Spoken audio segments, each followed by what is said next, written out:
we improvise and why we improvise and what it means to us.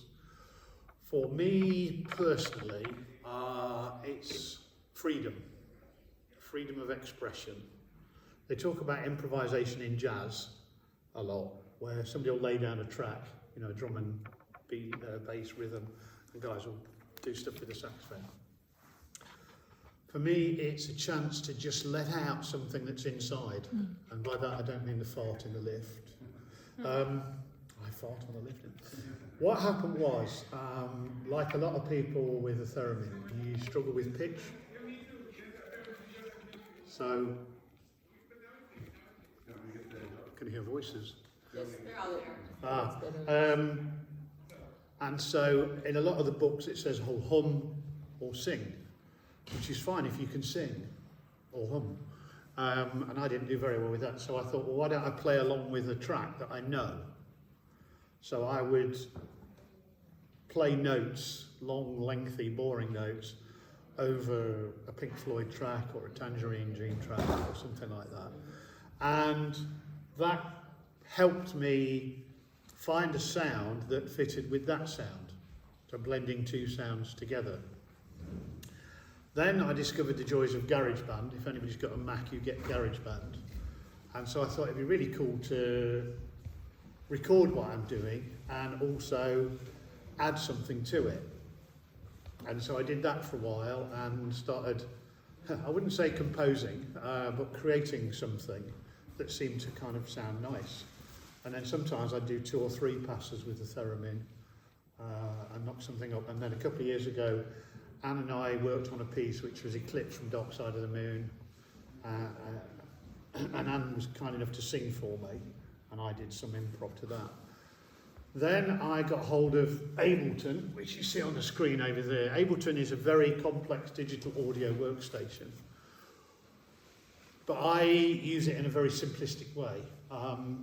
I have another box of tricks called a push one, which is just over here, which is a massive row of buttons. Okay, but before I go into that, why improvise and what's it done for me as a person?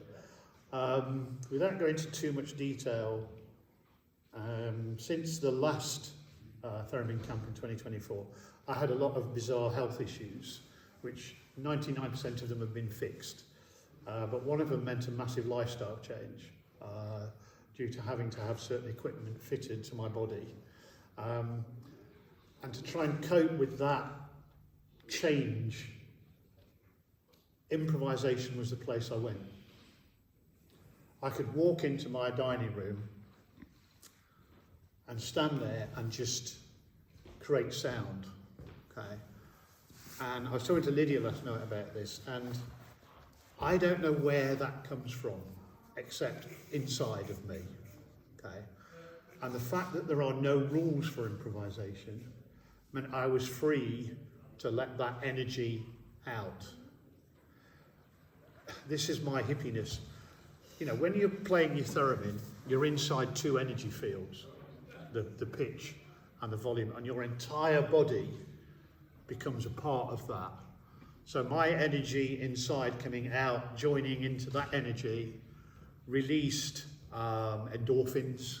It made me joyful, okay? Because there were no rules. So as I jokingly say, nobody knew it was wrong. You know, and when you're learning any music, you're under so much pressure to get it right. You know, you have to hit that note and that note and that. And so when you improvise, that's gone. You just can wave your arms in the air like you just don't care. You can move around and just get it out there, okay? So that's why I improvise, and that's how my style has developed. More recently, I started with ambient sounds. I worked with an ambient keyboard player, Peter Challoner. Some of you met him. We did a gig in September, a 2-day hands-off festival, and Peter joined us. Peter and I have done some improvs in other places. We've got a gig in a couple of weeks and one in November. But working with ambient music, which is very drifty and floaty, as my wife calls it, spa music, you can just relax. There's no pressure to get it right. You just... The way I said it to Sandra, and I'll introduce Sandra in a moment, is you stop thinking and No feel. pressure, but you have a key. I do.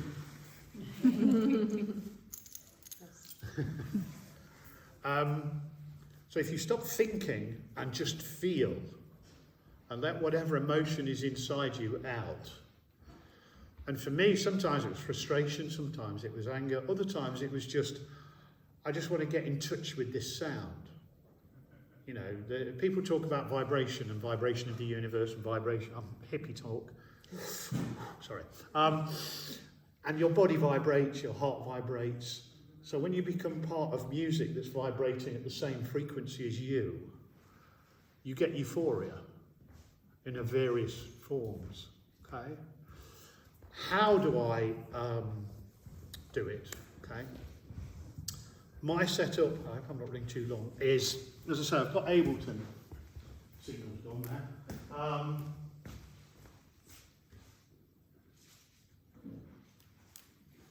Don't notice my password. Okay. So, the Theremin itself, I've got it programmed with 6 different sounds. Okay. If you've got a Clarivox, you'll know how wonderful the delay is. And that kind of was where I started after I'd missed out, jumped from GarageBand to Ableton. I started using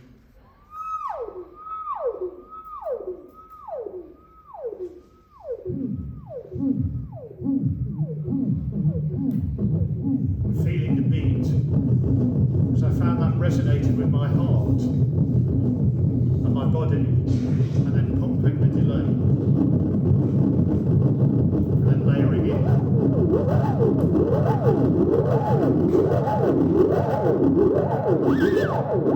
And obviously the other thing on the Clarivox, you can change the octaves. You probably noticed I was doing that. So if I want to quickly drop to a lower register, so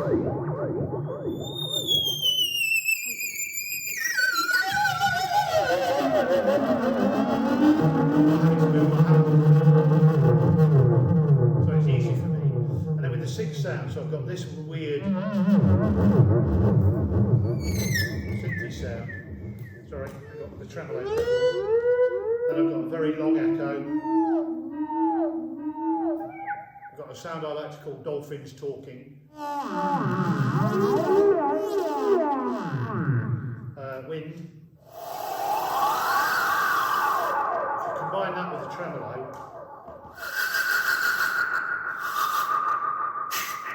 you get some cool stuff. And then for Lydia's workshops, an ordinary.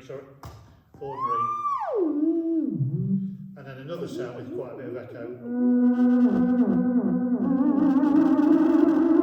One of the first improvised gigs I did was a Halloween event with about 150 students there, so I scared them senseless. Coming over to the Ableton, you see here this line here. Each of those is a loop of sound, okay, that I can fire from these buttons. Now at the moment those are actually finished tracks.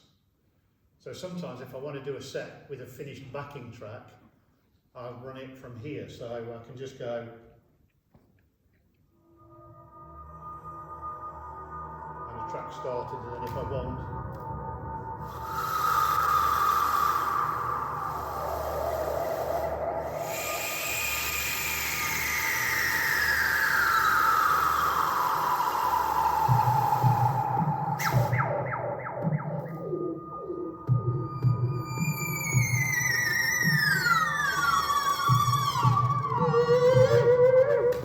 that's rhythmic helps me with timing, so I can move to the end of or a bar or beginning. That was my attempt to recreate the Peter Gabriel song Biko. That didn't quite work. But what you can do in Ableton is over here is this huge library of sounds. So I go through clips, which is short loops of material, and I find one and I go kind of like that, and so I drop it onto here, and then I'll search a bit longer and I think, oh, that one might work with the other one, and I drop that one on, and then so what I end up with is a massive box of ingredients. So I might have 8 loops, 6 sounds on here, and I can randomise what I'm doing depending on how I'm feeling. So I might start with something very ambient and then add some rhythm or some other loops. And then another thing I did is you can also pop into here clips of audio. And for the gig in September, I created a piece, part improvised, part pre-prepared, which was to do with my late father's career as a coal miner. And I happened to have audio clips of an interview with him. So I had built up, so one of these rows here, one of these columns was like, the first bit was my dad talking about where he was born and his early life. And the next clip was him saying, I never wanted to be a miner, I never wanted to go to the coal mines. And then the last clip was how he got the job and got stuck in doing it. So you've got a lot of power to build a huge collection of sounds that I blend with the theremin. Then what happened is, recently, I offered out an invitation to anybody who wants to come and improvise with me online, and that's when I met Sandra, and we have been improvising on and off for the last couple of months, improvising online. And as you know, trying to improvise on Zoom is a bit like trying to comb your hair, pat your head, rub your stomach and make a cup of coffee all at the same time, and then every now and again the power goes. Yes. So we had some amazing experiences trying to do it, but we had great fun. And this event is the first time we've met face to face and done improvisation together. And then a couple of days ago, Yare and Sharon joined us, Yes, and we did an it was improv so in here, nice. one of the sessions. It was magic. And then what was beautiful was Christopher joined in with his sax, and to play theremin with other instruments and improvise with a group of musicians without talking to each other, with no plan, just nodding and somehow communicating. You know, we were just looking at each other, weren't we? And then Christopher just sat there, and then the magic starts to happen. And then I thought, right, you know, you were in the room, and I invited Cecile over to have a go, and then Julia was in the room, and she came have a go. And I hope you felt free. Yeah. No pressure. Completely open to do what you wanted. And that's the point of improvisation. Now, I've talked long enough. Yes. Please let me hand over to Sandra. Much stuff to do. And English is not my mother language, and I make some notes to talk not too long. Yeah, I'm playing the theremin for about 3 years now. And I was so happy that my gig went well yesterday. Yes, and I'm a visual artist and a singer-songwriter. I studied graphic design and started singing lessons and never played any instrument except the theremin.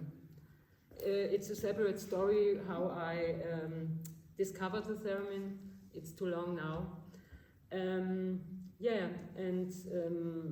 When I stop talking, we will see a video, but I share with you a few thoughts. Roy mentioned that we are met on Zoom. We meet on Zoom and make improvisings. And he's more the soundscaping part, and I'm the melodic part. And why I love improvising is it's a good way for me to compose, to be free and let the sound come. I think it's, I develop melodies on the theremin without any pressure or having composing something. I let the ideas flow and carefully find the notes. When a sequence of notes feels right to me, I find the next notes. At the beginning, I don't write anything down. Often I don't even make a recording, but simply remember the melody. Later I make variations until the picture emerges from the sound. For me, it's a perfect way to compose for and on the theremin. And as Roy mentioned, we are doing improvises over Zoom. Sometimes it works very well. If you have a good Wi-Fi, it's a dream.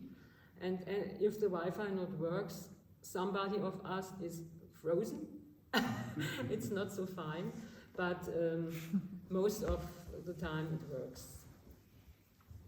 Yes, and sometimes I dream, and in my dreams there are melodies, a soundtrack, that I sometimes remember the next morning, and I immediately record it with my smartphone by humming the melody. Yeah, sometimes nature inspires me, and especially thanks go to my little sparrow. I saved the little sparrow's life, and he changed my life completely, and he loves the theremin, and he loves playing with me on the theremin. But it's a quite challenge when he sits on my pitch hand and I want to practice the swan. You can imagine? That's not so easy. The swan is not easy, and if a sparrow is on your pitch hand, it's a big challenge, yes.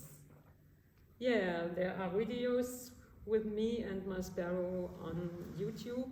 One video is while I'm practicing the swan, and another one is the improvisation, which you will hear shortly when we are ready.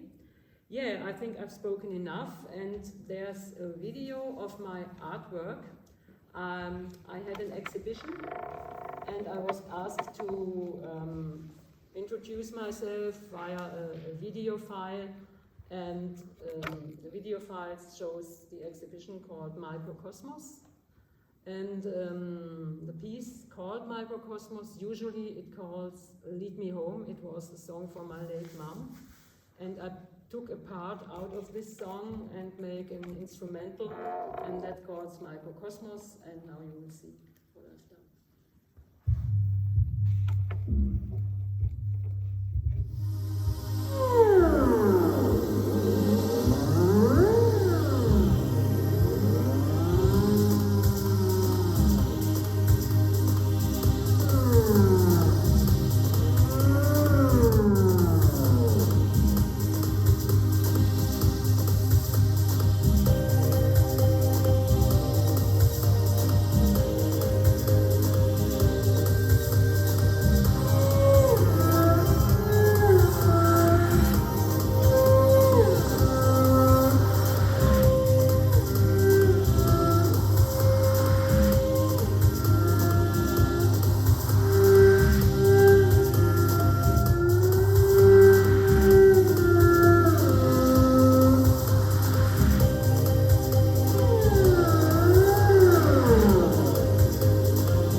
think now.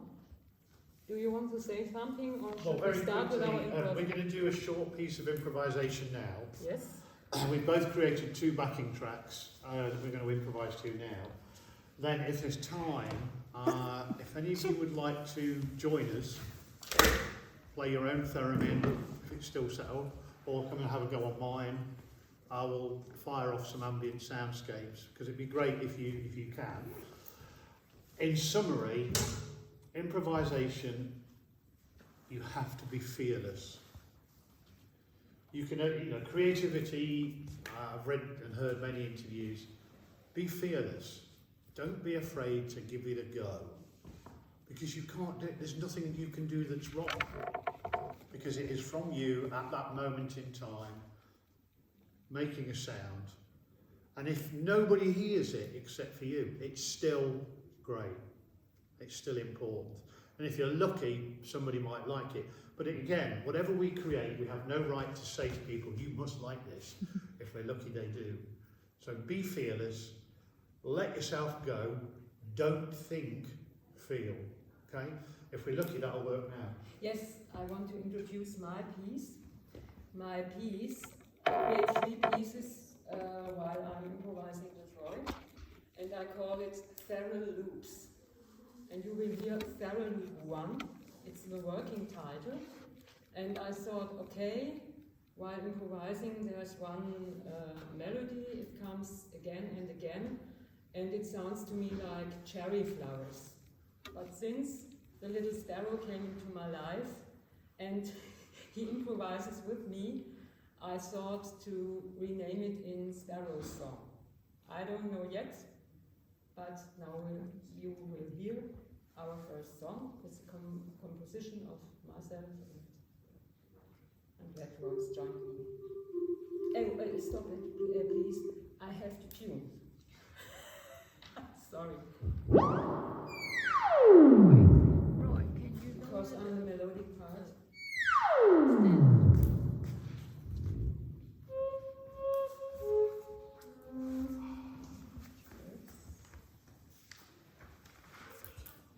Okay, let's go. Push the button. Push the button. Or as somebody said in the film Aliens, punch it, Bishop.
Was it because GarageBand just couldn't do it?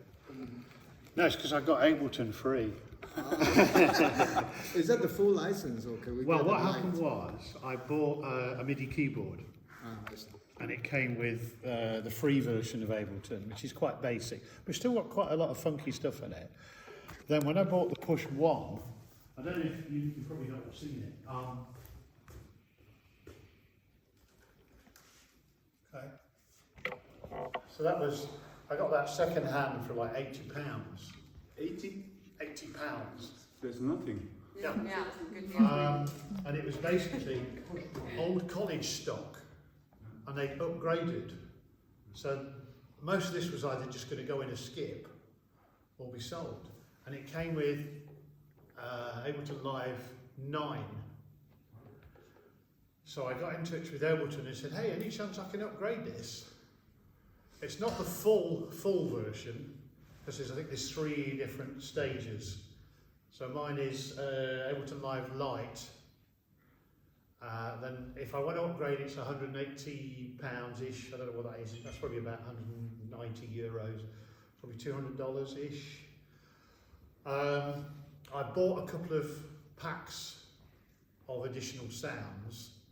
As I said, I do this search through the loops every couple of weeks, and I just find, and then sometimes on the Ableton page you get news updates and it says, oh, you know, a new set of sounds. It was really only recently that I started adding drums. Somebody said, oh, I quite like the rhythmic stuff. So I started adding drum tracks to things. So there's a piece here.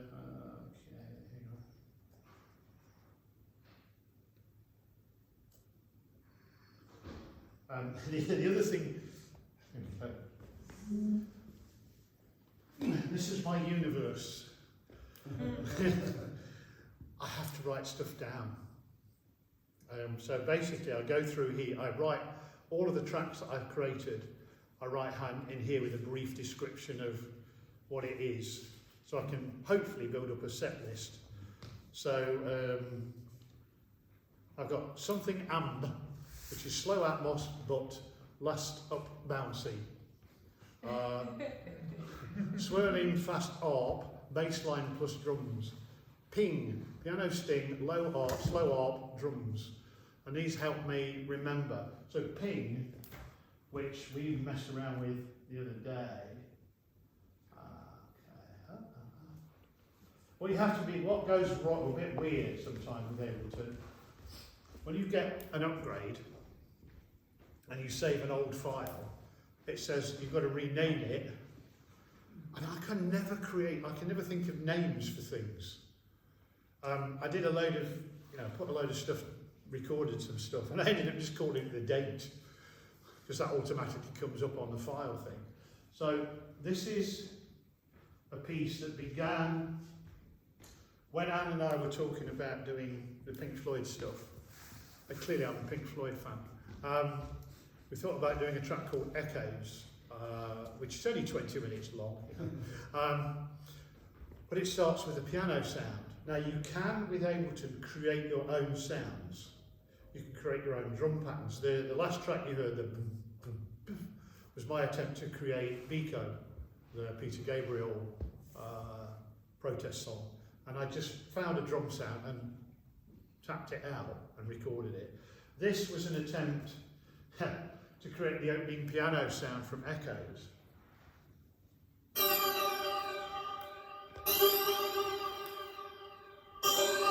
And it stores that as MIDI information.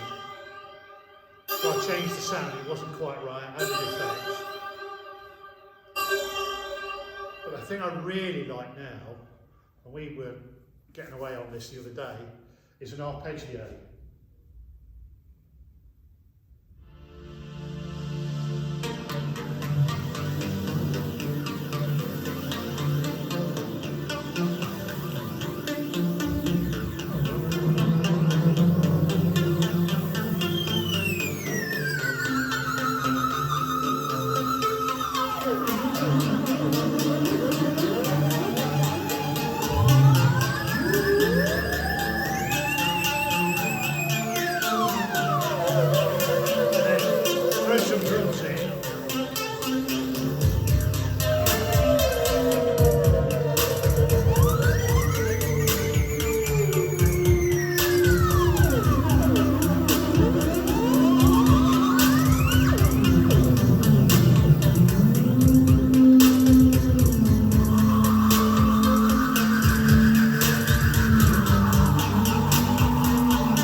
stuff I do with MIDI, because I did that last time.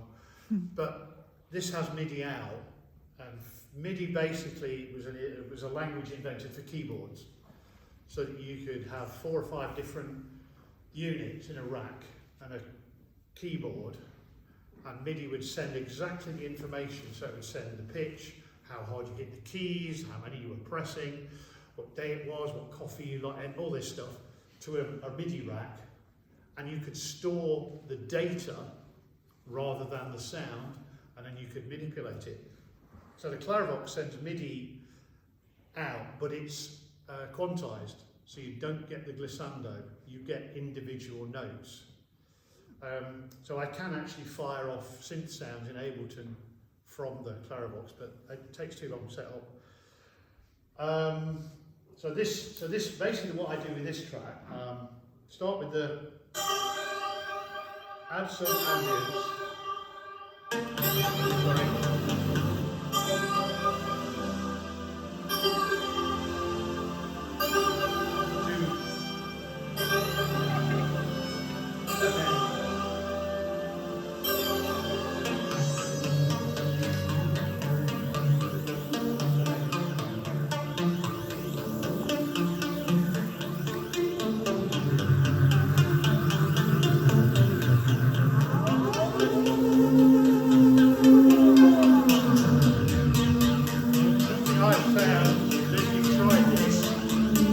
Shaping the shape of your hand.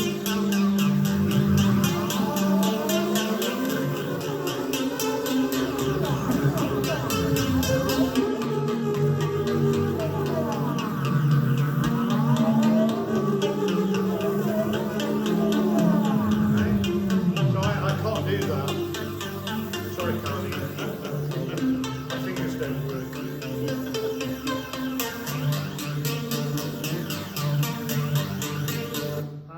Time? 10 to 11. Okay.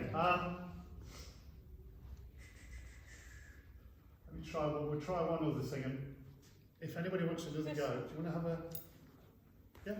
Yeah. We're thinking about that. So say there's nothing to fear. I'll sit over there. Because We're all friends here, apart from me. And there's no judgment. So this is, you can tell what day I did this. For some reason I called it 2157. Again, couldn't think of a name. So you wrote it in 57? Sorry? You wrote it in 57? Yeah, the day I was born. I was a very advanced child. Whenever you have to put your date of birth on a computer, you know, scrolling back to 1957 is getting really boring. And I never happened to do it for my mother-in-law, 1935. Right, I'll start with something ambient for you. I have some buzzing Okay, going on. hang I on. mean, that sounds good.